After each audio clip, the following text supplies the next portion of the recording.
Hey everyone, welcome to Kempner Canucks. My name is RevTrev, and I'm so glad you're here because tonight we are going to be talking about Pavel Zacha. And we're going to be talking about trade options. This is going way too fast. Okay, we're going to be talking about trade options possibly coming to Vancouver. Now, there's been a trade. Kravtsov is now a Vancouver Canuck. We're going to talk about that as well. Let's go Canucks. Let's go, you, for being here, for talking about our awesome team. I should say awesome, and we've never won a cup, but hey, we're planning on it. We want to win a cup. Let's go. Let's go. So we got lots to talk about tonight. It's the summer. Let's talk about some trade rumors. Let's get into it. Let's go.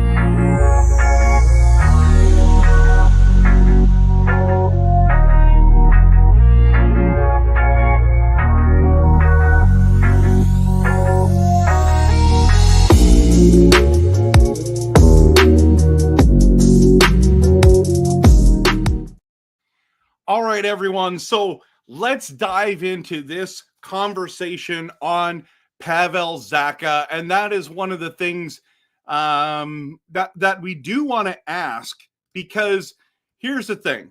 Would Pavel Zacha help the Vancouver Canucks?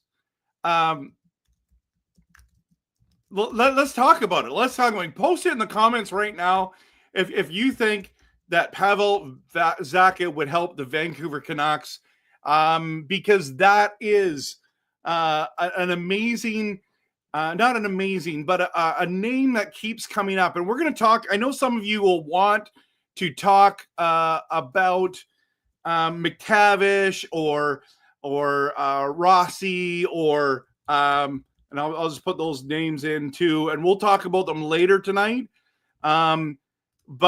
But we're going to get into the Pavel Zacha conversation first, okay? We're going to do the Pavel Zacha conversation. We're also going to talk about the Kravtsov conversation. Also, I've got a quote that I want to download from Canuck Clay, great guy. Love Canuck Clay's content. If you're not following him, please do. So I'm going to download. I forgot to download that before the stream started. So Pavel Zacha, some of you are like, what is he really going to help us? That is the big question, right? That's the big question.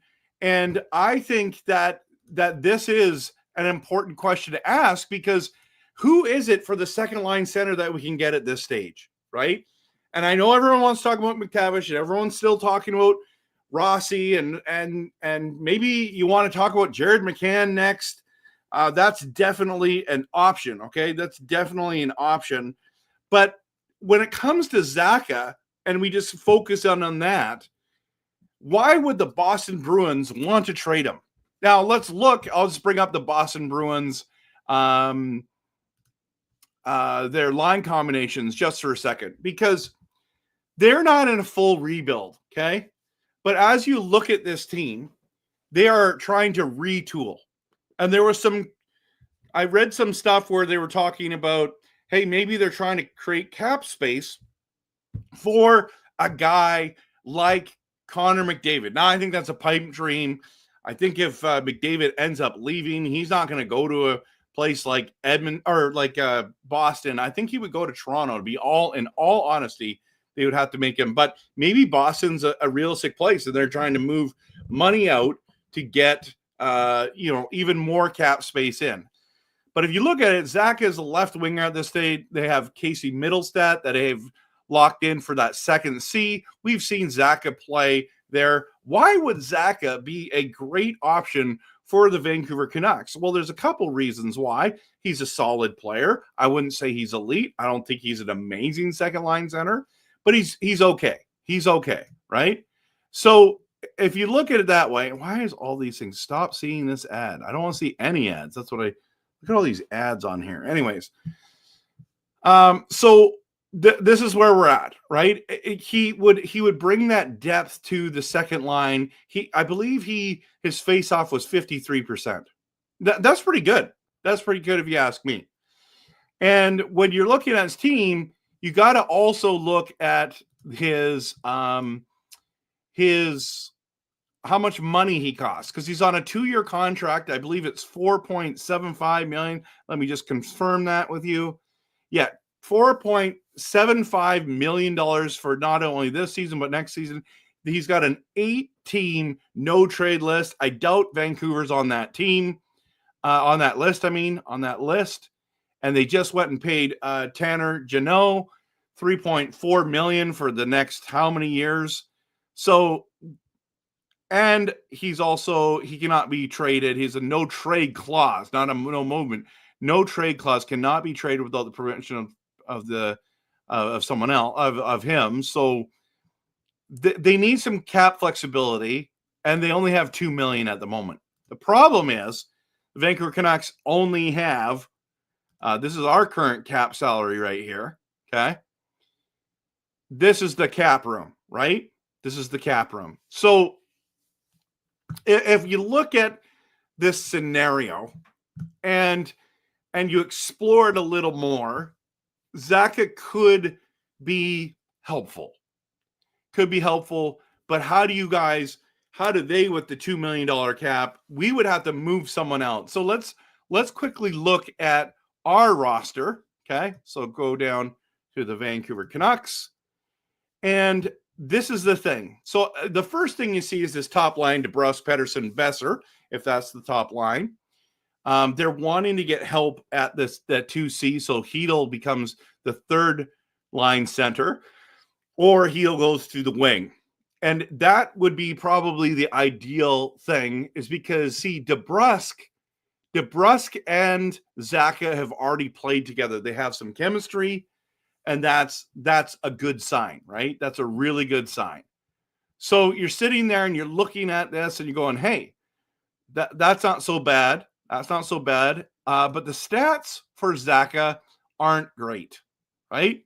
So if you look at this last year, 82 games, only 47 points, 14 goals, 33 assists. Not bad for the price.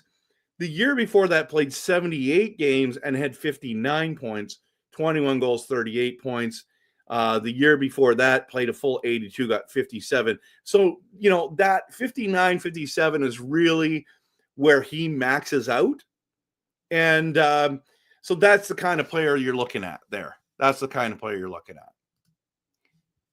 But you would have to move money out. And if you had to move money out, I would think that you would need to move a guy like Höglander in a deal to move money out as well as to bring money in, so the cap hit's not going to be that bad. We'll still take on whatever it is. I think Höglander makes $3 million, so it'd be $1.75 million you would have to take on. But that's where it is. And then you move Hedl to the wing, and all of a sudden your wingers get a little bit stronger. You got reinforced down the middle. I think that's the thing. The problem is, everyone, is that the Canucks, in order to pull this off, it's like, what do you have to give up? Because the first question is, would Zacha help? The second question is, does he move the needle? Okay. The third question is, how much would he cost? Does Zacha move the needle for the Vancouver Canucks? It's a good question. Really good question. Yeah. So this is interesting. And like Shane is here, says that Zacha is cheap compared to Elias and Brock. Absolutely. But Elias and Brock need to be your top line forwards there. So you're not looking for Zacha to be your top line forward. So, but yes, you're right. AI said that he could be he has been to Boston's one of his top two centers for sure. Yeah. So anyways, it's really, really interesting when you start thinking about it, that Zacha could be a guy that you're sitting there going, maybe he's the stability down the middle that we need, but he doesn't have offensive real upside, like, in all honesty. But $4.75 million, get with that kind of production, I mean, you don't want someone who's only going to score 47 points. But if you moved him, again, if we move him back to this, if we go back to this, and you move DeBrusk down, and you put Zacha in the second line, and you bring Kane or Hedl up. Actually, yeah, DeBrusk down, Kane up, and then Hedl could go to that third line winger. You can still have Ratu there. I don't mind it.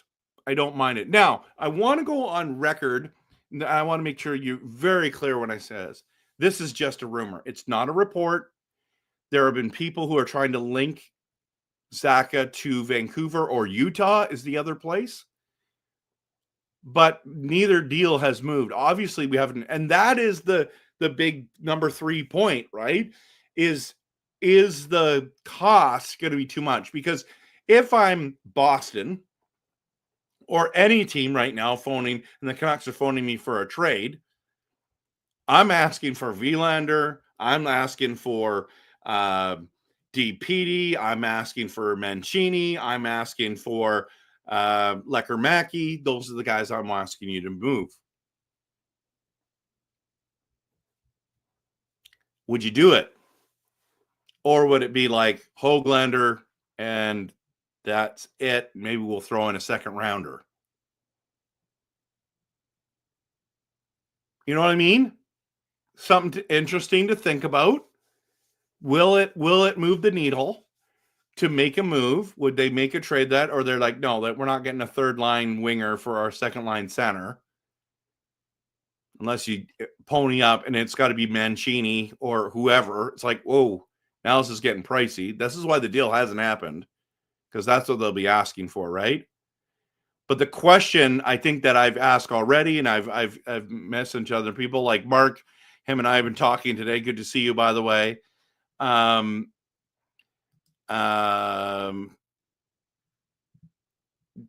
my question was, does Zacha not only help, but does he move the needle? And that's what Clip Justice says. It would help, but not do much. Then is it worth it? CMAP says, I don't know that Zacha moves the needle. However, he doesn't hurt them. And as you're saying, the chemistry at DeBrusk could get both producing a bit more. And side note, CMAP, DeBrusk literally broke a career high this year in goals playing for the Vancouver Canucks. So, yeah, the rumors have been all over. I've been avoiding this conversation because I think it's just a rumor, not real. You know what I mean? So I'm just at that stage where I'm having a hard time in this offseason diving just into rumors. Okay.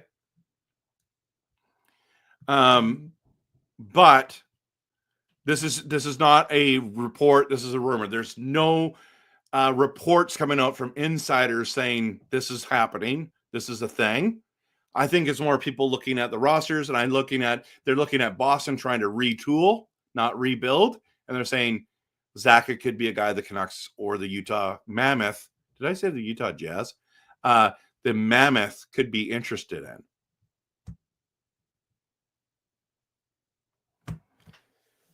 But again, rumor, not report, right? And Shane, you're right. Like with DeBrusk on the team, they could mesh well and get Zacha going, scoring. Yeah, and if you look at his numbers, let me bring up his numbers here. I'll save this and bring it up. This is, I believe, let's go to stats. Okay, let's bring it up now. It's kind of hard to see, but at the top here, so he only got 47 points last year on an 82 game, right? But the year before, he had 59. I think he played a bunch of time with DeBrusk there. And I also think he played top line minutes. If memory serves me correctly. Does it show time on ice? Yeah. So time total Even strength time on ice. He played way more this last year and had less minutes. It's because he played four more games. That's why. Actually, yeah, 4 more games. So it's about the same. His production with DeBrusk, that's the point I'm trying to make. With DeBrusk, the last 2 years has helped him improve. Plus, I think he was also playing with Pastrnak. We won't talk about that, okay? Obviously, everyone plays better with Pastrnak. Yeah, so DeBrusk could help for sure. I like the chemistry feel. It could help push each other. Yeah, they could help push each other. Kelly says Höglander with EP 25. I'd say make the trade. Oof. See, I'd rather trade Mancini and Höglander than EP 25, but you might have to. Yeah, might have to give up one of the young guys to have it. That's the problem, right? Not for our young players. Give them Höglander and a second. Or a second. I would say Höglander and a second. Get the deal done. That's what I'd say. Kelly says I'd trade Hedl for Kerfoot straight up with no prospects or picks, just player for player. Kerfoot. Yeah, well, I mean, let's go back to that. So,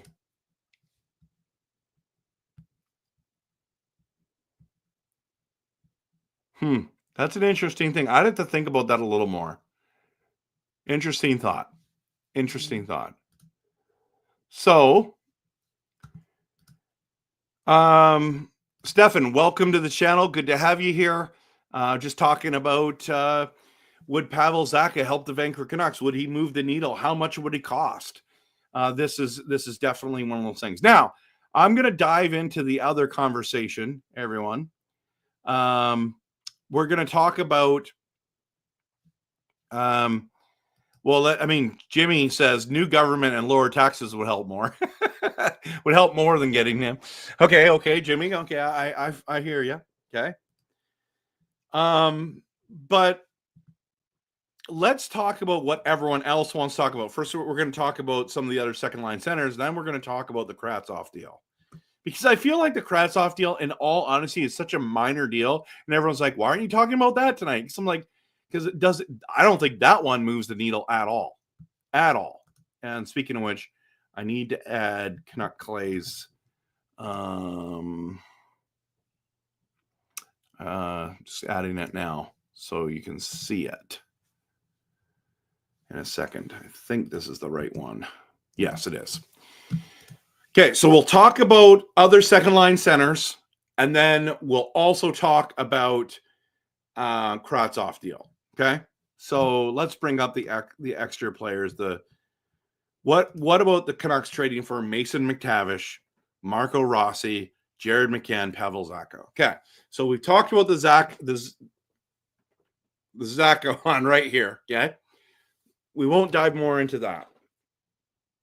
The Mason McTavish one, right there, that one is the one that Canuck fans are obsessed about. The problem is, and I keep saying this, and I know Canuck fans don't want to hear me say this, but it's just a reality. Again, massive rumor, no report. There's no report out there that's saying the Vancouver Canucks and the Anaheim Ducks are in trade negotiations for Mason McTavish. The other thing that you don't want to hear from me is that what you'd have to give up for Mason McTavish, you probably won't like. I think you would have to give up Leckermacky and Vilander and maybe your first round pick next year to get Mason McTavish. That's what it might cost. It might also cost Höglander.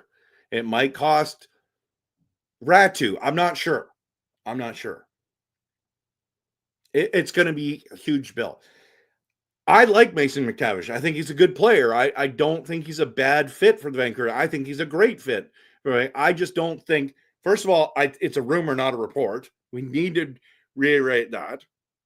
And I don't think if they were going to trade with somebody, it would be the Vancouver Canucks. I think it will be with something totally different. My personal opinion, but everyone keeps putting into the comments, almost every stream. What about Mason McTavish? What about Mason? I was like, if I was Anaheim Ducks, I wouldn't trade him. I'd just sign him. Just sign him. Sign him. But maybe they don't want to do that, and that's good. So I think that's a pipe dream.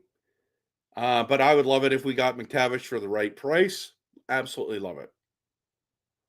The Marco Rossi one keeps coming up. I just watched a video yesterday. Oh, it was hard to hear, hard to listen to.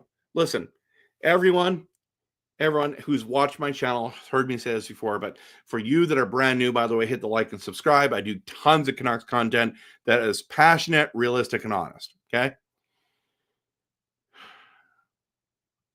The Rossi deal is dead. It's over. It's done. Okay. It's totally done. There's no circling back to Rossi here, people. What they want and what we want to give up, two different things. The first round pick for this year was the one that was in play. Plus, they wanted one of our young stars. And that's where the Canucks are like, nope. I believe the Canucks offered Joshua and the first overall pick, who ended up being Coots.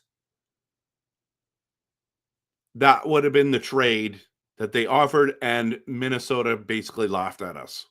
The Rossi deal is dead. I would be absolutely shocked if the Canucks landed Rossi before the season started. Now, Rossi hasn't signed either. McTavish hasn't signed. McTavish could be both of them, I believe. Are they RFAs? I believe they are. I believe they are. So let's just look at that real quick. So Anaheim, I know Anaheim McTavish is an RFA. And if we go to Minnesota, again, RFA. So last I heard, Rossi wanted $7 million times 7 years, and that's where the stalemate is. So if he's getting traded somewhere, he's wanting $7 million times 7 years. If that happens, the Canucks can't even afford him. What would you pay Mason McTavish? Same amount of money. It's probably about 7 times 7. The Canucks can't afford. You have to move money out. You moved Joshua out so you could have some cap flexibility, but then you handcuff yourself with these ones, right? So then we'll go to Seattle and go to McCann, who is 29, not a young guy like the other two, making $5 million a year, way more affordable. Still need to move money out to do that. And he's got 2 more years at $5 million, then he's a UFA. What would that cost? And this is why we're at a stalemate. And maybe this is why the Zacha option might be a more realistic option, not saying the Canucks have talked to any of them. Maybe they have. Maybe done their due diligence.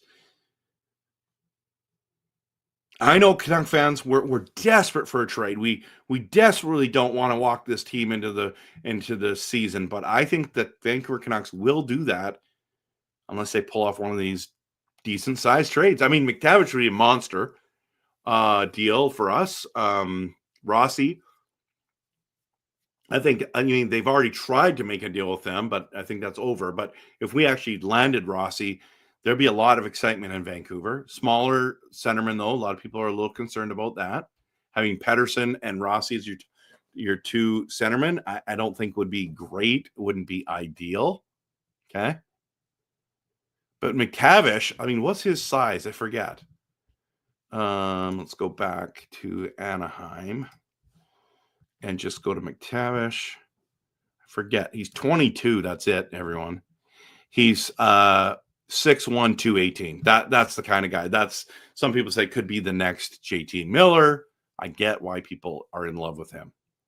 But Jared McCann at his age is just basically a 2-year contract, and it's done. Pavel Zacha as well. I mean, we're talking 28 years old, not 29 like McCann, and has a couple years left on his contract. So I get it. So let me just dive into some comments for everyone here. We'll talk about Kravtsov in just a second. So Rossi, McCann, and Zacha are weak teams like second-line centers.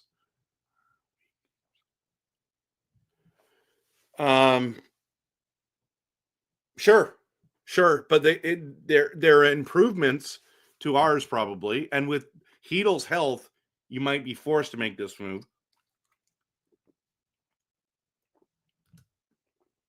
Yeah, they're tiny upgrades over Pius Suter. Yep. Trade with Seattle and get McCann for the right price, depending on what the right price is. Steven says, I think Zacha would be a good fit with Garland, as Zacha has a good shot and Garland is a playmaker. And then you put DeBrusk on the left wing. That would be good. Bruins fans want to haul for Zacha as well. I mean, Sammy, you're not wrong. But sometimes, like, I wanted more for Joshua. Sometimes you just under that cap crunch and you're like, to improve the team, you got to move off the salary. So I'm with you. Bruins fans can think whatever they want. I think Zacha would be a good fit with Garland, as Zacha has a good shot. Garland is a good play. Yeah, we already just talked about this. Did you just copy and paste the exact same thing? And then, of course, dumb me said it. Beer Baron says, should have just signed Suter. You know what? Is that a fair? Let's just look at Suter again. Hockey reference. I forget what he got for us last year, and I like Pius Suter. I actually really like him as a centerman way more. So 46 points. Yeah, I mean,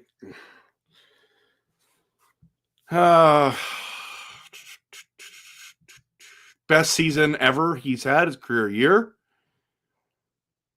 25 goals, 46 points. I don't see, he's not, see the Pius Suter one, as much as I love him and I appreciate him, he's not a guy that moves the needle, and he's not a guy who can score 55 to 60 points. That's where a Zacha would be. A Rossi, I believe, is Rossi gets 60 points already. McTavish is a 60-point guy, right? So let's just see, 52 points. So, okay. But young, 22 years old, right? What did I say? Rossi. I think Marco Rossi had 60 points, 24 goals, 36 assists. Yeah. I mean, that's what we're looking for a second line center. So Suter's not going to move the needle on the production piece, in my opinion, on the offensive production. I know Alvin is seriously looking at the guy from Carolina. He said in an interview and a write-up. Yep.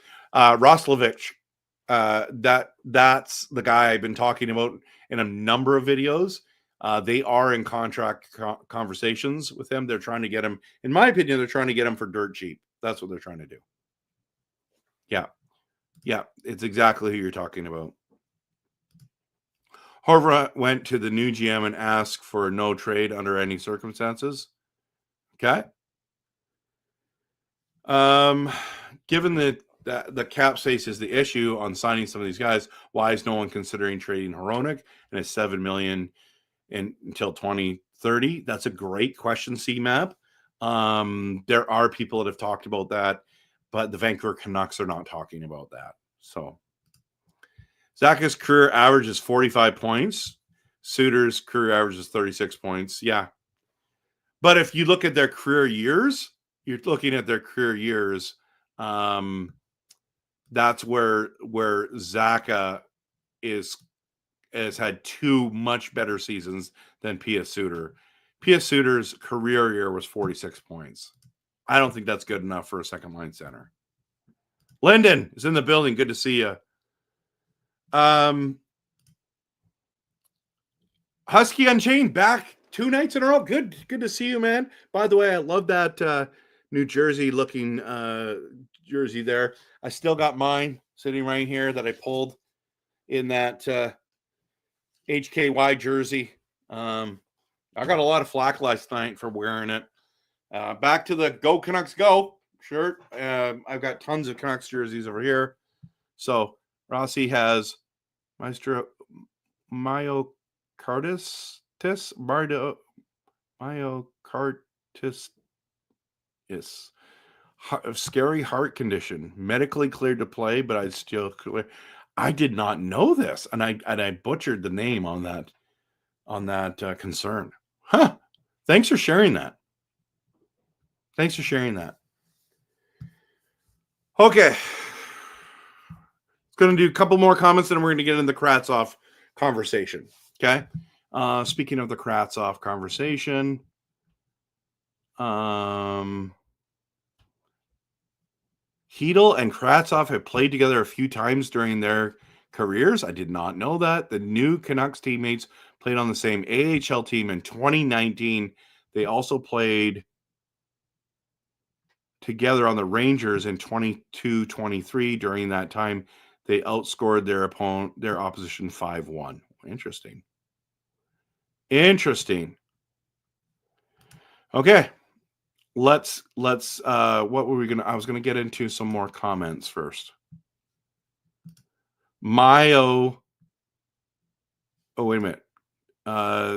They should, with the state of the team, who else do they have not named Hughes that would bring back any sort of decent return? That's a good thing. Myocarditis.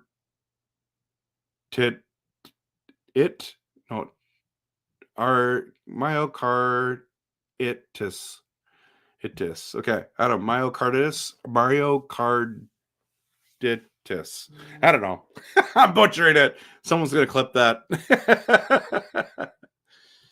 Yeah, Zacha's career average would have been even higher if he didn't have a slow start to his career. Absolutely.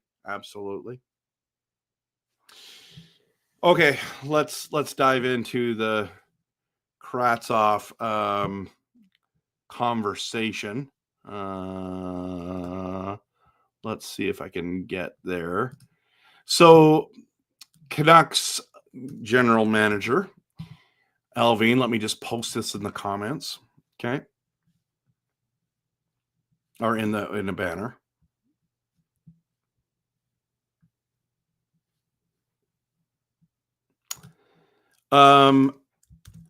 And while I'm doing that, I didn't realize, Shane, but I had this. Is UFA Jack Roslovich the answer? We've talked about this ad nauseum. Already talked about it tonight.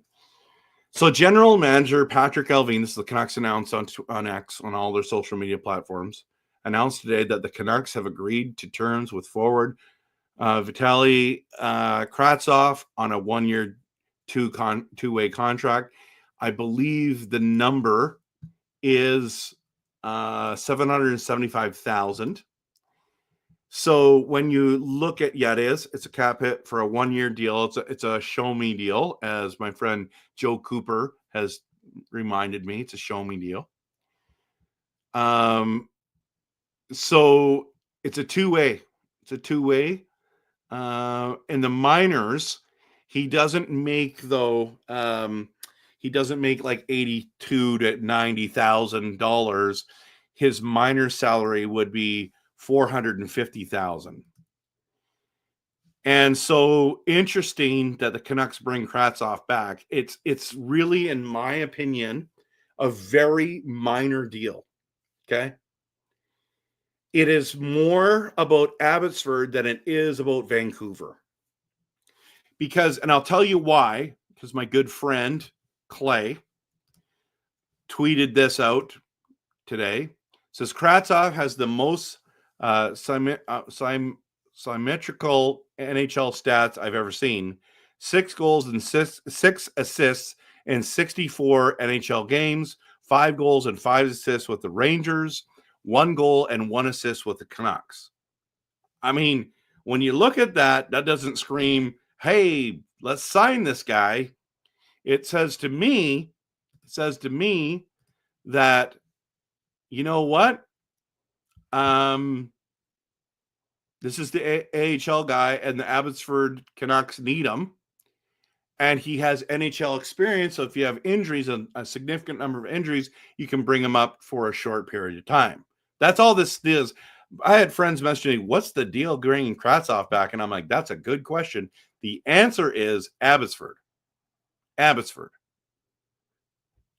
The answer, he is not a solution to making this team become great. Now, maybe he surprises me. Maybe he does something that I don't see happening, right? Why did that thing come down? Okay. By the way, everyone, side note, if you're looking at the hat and you're saying, RevTrev, I like your hat, right? Or you like the white one, really? Or the, as that one, the other white one just fell down. The black one's slick, though. I think that's going to be the top seller, right? I've got a little, there we go. These things are gorgeous. If you want one of these, email me at Kempner Canucks, okay? And I'll send you the information on it, how much it all costs and all that kind of stuff.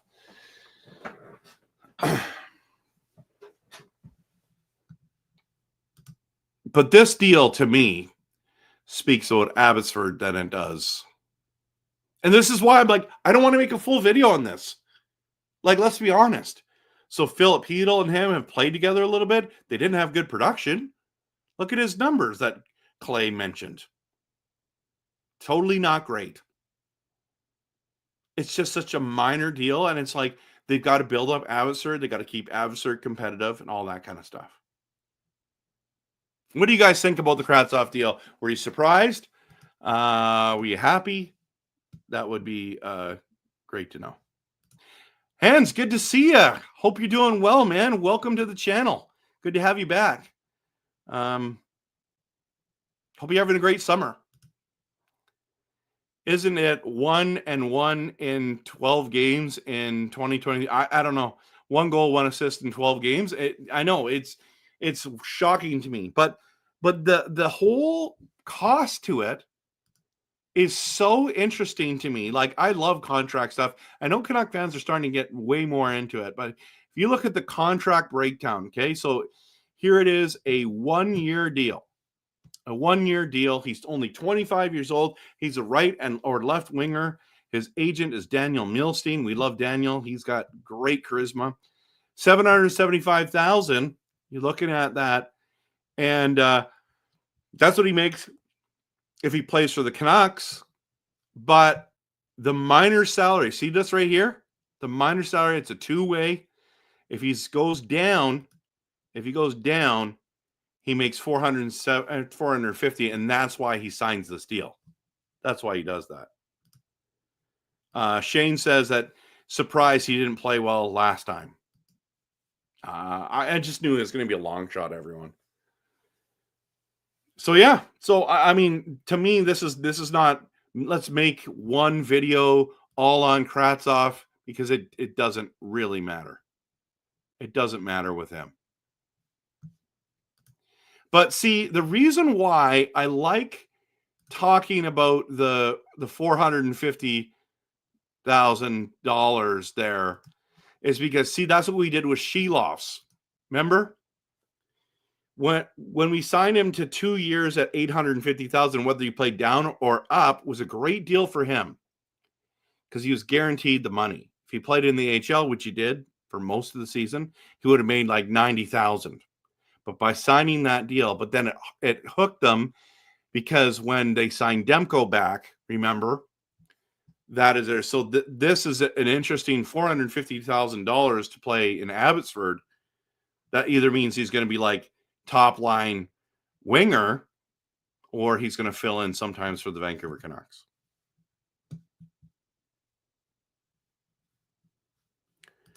Why bring back the player we know that doesn't play good? I think it's just depth for Abbotsford. He'll play good in Abbotsford. There was information about him, how he played in the KHL. Was he second in scoring? There's something crazy that he did there. So Japan 4's in the building. Good to see you, my friend. Just enjoying tonight. Just enjoying the conversation. Glad to see you here. Mark says, I looked and I thought it was a joke. Had to read it a few times to see it was true. I was at work. You had texted me while I was at work. Thank you for letting me know the breaking news. Appreciate it. Husky Unchanged says, wasn't happy when we traded Zacha for Hula. Sure wouldn't mind if the Devils brought him back as a third-line center, but I prefer a more physical center. Hey, that's a great perspective. Honestly, a really great perspective. I think River Rat made a comment about, just scrolling up. Oh, no, you talked about Zacha. But you said that you were late due to Microsoft update. All good, man. What's the other Kravtsov conversation? Kravtsov played with Hedl. They could push each other. I mean, what? Push each other to like push the wheelchair around? Sorry, I shouldn't joke around. He's walking through a serious thing. Japan Forces, I think they signed Kravtsov to take a risk to possibly hope he does something to bring value back on him as being a number 9 overall pick, and we trade him if he proves his value. That's a good point. That's a really good point. Yeah, so I know a lot of us are sitting there going, scratching our heads going, huh? Like, what are we doing here? What are the Canucks doing here? You know, Kravtsov +3 over 34 games, maybe a bottom 6 depth piece for injuries, etc., with at least liability. Is it immigration?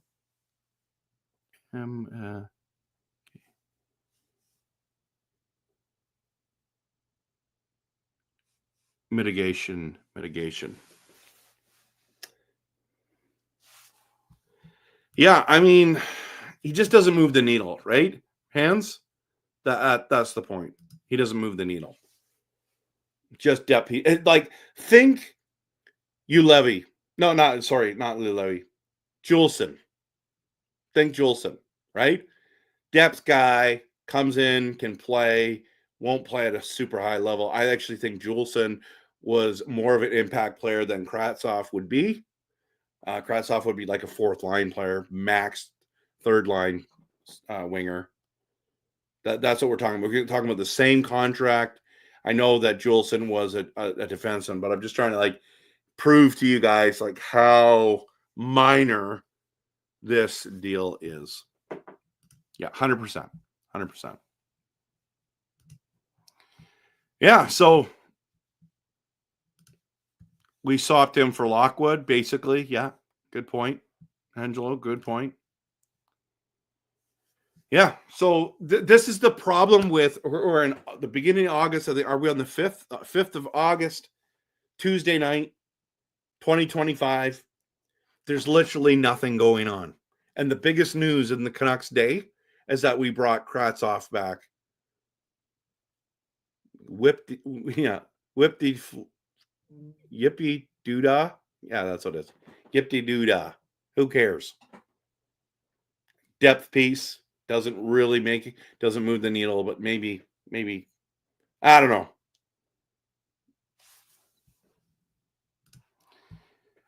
Gerald, you're right. Kravtsov could replace what we lost in Abby. If he plays well, he could be a good call-up. I wouldn't say good call-up.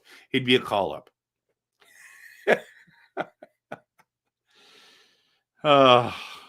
You imagine we bring him up and he plays on the second line with Hedl because they had some chemistry a couple times. What would you expect, Kravtsov? I would expect more out of Linus Karlsson than I would over Kravtsov. And it's not close. Like, that's the guy I'm bringing up. I'm bringing up Lekermäki. I'm bringing up Karlsson. I'm bringing up Baines before I'm bringing up Kravtsov, everyone. But that's just me. I think those guys would all have better production. We do not need Kravtsov. That's why I was scratching my head. But you're right. He could be a call-out. If he plays well, you never know. Gerald, you're right. I don't have a crystal ball. I don't know. It's my guess. But let me tell you very clearly, he's played a few games in the NHL and he has never played well. He's never played well. He should have been the 9th overall pick. This is whoever drafted him. I forget who even drafted him. Let's see. Where was he drafted to?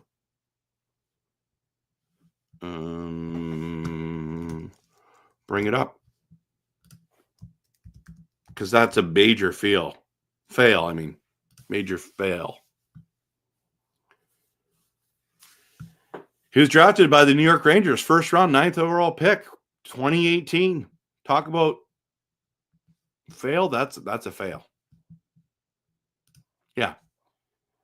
Yeah, I mean, you get more opportunity. Now, you're right. Maybe he's super motivated. He's like, man, I was excited. His dream was busted, right? 2 spots after Hughes? That's insane.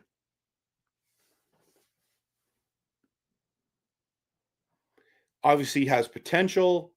Maybe this is my last shot to make the NHL, to make good money. He's super motivated. Obviously, he had some good skill set. He just hasn't been great in the NHL. So let's give him something to think about. He's 6'3", 186 pounds. Maybe you're right, Gerald. Maybe he's the guy. You never know. By the way, my name has an N in it as well. But no big deal. Thought it would just be funny to say. So yeah, I don't have high hopes for him. I don't think the Canucks do either. It is what it is. All right, everyone. I'm going to call it a night because I'm tired of talking about Kravtsov. But I'm excited to connect with you again. Just a reminder, if you'd like a Kempner Canucks hat, let me know. Email me at KempnerCanucks@gmail.com. I'd appreciate that. No pressure. You don't have to buy it. Nothing at all. Nothing at all. This could be like Suter signing. Yeah, there you go. I like that. Sorry, no apologies needed. I thought this would be funny. Syndicate says Canucks would have been better hanging on to Podkolzin. True. Absolutely true. But it is what it is. All right, everyone. Thanks again for being here. You guys and girls are awesome. If you're watching this later, thank you so much for watching. Appreciate you. And I'm just going to hit the outro. I'm going to make a new one for the season. So if some of you are asking why you still say that JT Miller is your favorite Canuck on there, it's because he was last year. But I love my outro. Looks cool. Okay. Make a new one for this season. Have a great day. And we'll talk soon. And of course, always, go Canucks, go.